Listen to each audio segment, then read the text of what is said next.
Hands down, this is my favourite match of the entire year. Hello everyone, it's NLW Figs here, back again with another video. Today, I'm going to be counting down my personal top 10 matches of the year for 2022. Now, there's been so much cool wrestling going on in this year alone. You've got New Japan, AEW, WWE, Impact Wrestling, and so many other companies putting on banger after banger, and I'm going to try and pick some of my favourites. I'm not going to miss some of them, but there's some that I will miss, unfortunately, because there's just been so many. But if you disagree with me, let me know in the comments below, and also comment down below what you think of the video and what are your favourite matches of this year. So without further ado, let's get into number 10. So at number 10, I've put Jon Moxley versus Will Ospreay from New Japan's Windy City Riot in Chicago. I believe this took place in either April or May. So Moxley and Ospreay, until I went through this video and I wanted to get a couple of matches from New Japan as well, because I thought it was quite AEW heavy, so I had a look back and I completely forgot about this match, but then I went back and watched it recently and it's absolutely fantastic. There's a little bit of a botched finish, but apart from that, it's almost a 5-star classic. At one point,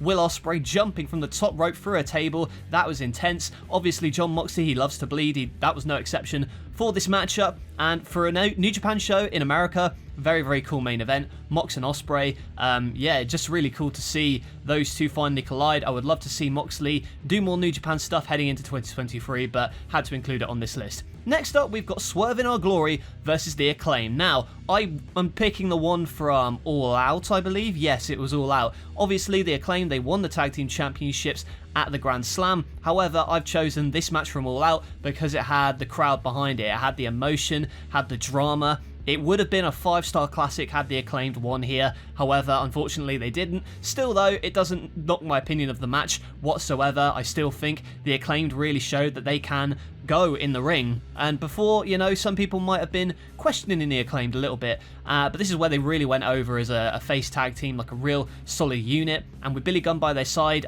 they should have won here. It would have blown the roof off the building. Unfortunately, we'd have to wait a little bit, but still, The Acclaimed are going to be scissoring everything heading into 2022, so that is why it is on my list. 2023, I should say. Next up, we've got Josh Alexander versus Tomohiro Ishii. This is from Impact Wrestling Under Siege in May. This is for the Impact Wrestling title. Josh Alexander has been a great champion, one of the longest reigning Impact champions, I believe, in the company's history, if not at this point, the longest reigning. So he took on Tomohiro Ishii, and Ishii, he's one of my favourites. He's a brawler, he's a Stone Pitbull after all, and this is one you should definitely check out from Impact. I feel like Impact's been slept on a lot this year, but you had likes of Jonah, Mia Yim. Obviously, a lot of these people have left since. However, Impact has had a really good year in ring-wise, so I'd recommend checking out some of the matches if you can. If any of them you were to check out, I would say this one. So Ishii, he's just battering Josh Alexander, but he just keeps coming back. Eventually, it's the cradle pile driver, I believe, with the double underhook, and that gets the win for Josh Alexander.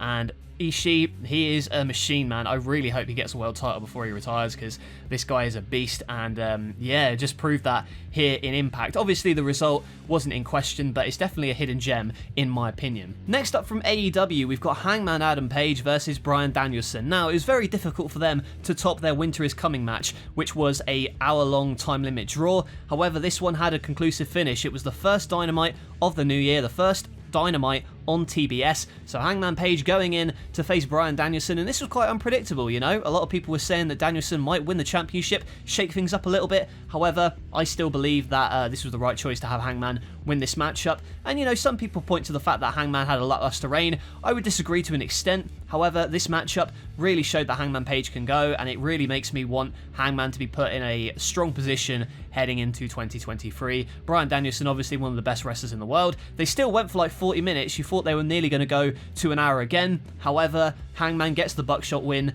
and retains the championship. An absolutely fantastic match to kick off the year in a great way. Hopefully, we get some bangers between Danielson and Hangman. I hope this isn't the last of it. From WWE, we've got Sheamus versus Gunther. Yes, the two big beefy boys, and I was actually live in attendance to see this matchup, and I absolutely loved it. The crowd was going absolutely crazy. Sheamus battering Gunther. You thought that Sheamus might have it in the bag. You thought Sheamus might win the Intercontinental Championship on this night. Obviously had the crowd behind him in a big way. Unfortunately, it wasn't to be, but they've still showed that, you know what, I think that Sheamus has been more over this year than he has any other year, and it really started the push of the Brawling Brutes, especially going into War Games. Gunther as well, having this run as IC champion has really added an element of prestige to that championship. So whatever they do in the future, I hope they run it back, because being there live, one of the best matches I've ever seen live in person. Clash of the Castle, one of my highlights for me of the year going to that, and to see Gunther and Sheamus just batter each other was a sight to behold in person, let me tell you. At number 5, we've got FTR versus the Briscoes from Death Before Dishonor. This was 2 out of 3 falls, and out of all the matches from their trilogy, this has to be my favourite. You know, I did appreciate the first time ever meeting between them at Supercard of Honor. I also liked the dog collar match because it was just such a bloody, brutal war. However, this one, it just had a lot for me. It was very basic tag team wrestling, but done in an incredibly effective and solid way. So the Briscoes, obviously, they're trying to get the tag team championships back. The FTR, I believe they go 1-0 down, and then it becomes 1-1, and eventually the last fall sees FTR hitting the big rig on either Mark or Jay. I can't quite remember, but it was just a fantastic match, and the fact they went for 40 minutes in the main event of Ring of Honor, it really showed how I think Ring of Honor in particular can definitely bounce forward as a solid second brand, like a developmental. Obviously, they don't have the TV deal, and some of the hype has died down a little bit, but if they produce matches like this, where it's just 4 guys going out in the tag team division and just battering each other, then I think that ROH is in strong hands if they continue to use the Briscoes and FTR. Number 4, we've got the ladder match between Cody Rhodes and Sammy Guevara from Beach Break Dynamite in January. Cody Rhodes' last match for AEW since his return to WWE. And this is another one that's probably going to be forgotten because of the fact that Cody has been synonymous with WWE this year. That big return that he had versus Seth Rollins, and I was thinking about including one of those matches on this list. I'll get to that in a moment. But Cody here really put Sammy Guevara over in a big way. Forget about what happened to Sammy afterwards. This ladder match was fantastic. It revolved around 3 major spots. First was the superplex off the ladder from Cody to Sammy. The second was Sammy Guevara's springboard cutter off a ladder to Cody Rhodes. That was absolutely insane. And finally, the swanton off a ladder through another ladder, and Cody Rhodes lost. Sammy Guevara winning the TNT Championship. A great way to go out for Cody Rhodes in that company. And since 2022, I think he's only had a handful of matches in 2022, maybe under 10 on TV. But this one, oh my god, I think it could be the best of the bunch if it weren't for this next matchup. It's Hell in a Cell, Cody Rhodes versus Seth Rollins. I had to include it on this list. Here at number 3, it's Rollins, who was going into this match trying to get the win over Cody Rhodes in this demonic structure. And the main story about this one was Cody Rhodes coming in with the pectoral tear. And as soon as he unveiled the jacket, showed his pec off, oh man, it was 5 stars immediately from there.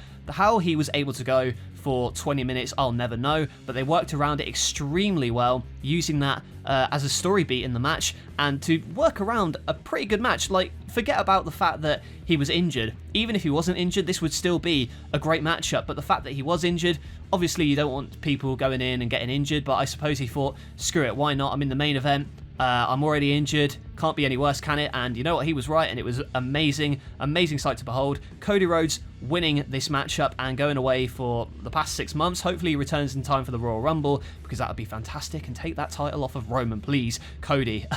But yeah, just a great emotion in this one. Absolutely loved it. And number 2 from AEW Revolution 2022 is MJF versus CM Punk in the dog collar match. CM Punk's finest match in AEW, in my opinion. This one had it all. Obviously, the build to this was one of the best that AEW has ever done. Regardless of what you think about CM Punk, the man can go in the ring and he knows how to craft a good narrative, as does MJF. So MJF, obviously, he is the devil himself, and he put over CM Punk in a big way in this matchup. And you know what, MJF, even if he didn't win, I think his stock rose considerably following this matchup. CM Punk bringing back the old ROH gear as well for this matchup. An absolutely bloody war, the best match on that card, and probably my favourite match of AEW of the year in terms of like a one-on-one match. Obviously MJF whipping CM Punk with the chain, and then the big reveal at the end is Wardlow finally betraying MJF and siding on his own, giving CM Punk the ring and beating, or at least he pretends he's not got the ring and then shows, oh, he's got it after all. CM Punk knocking out MJF and winning that matchup.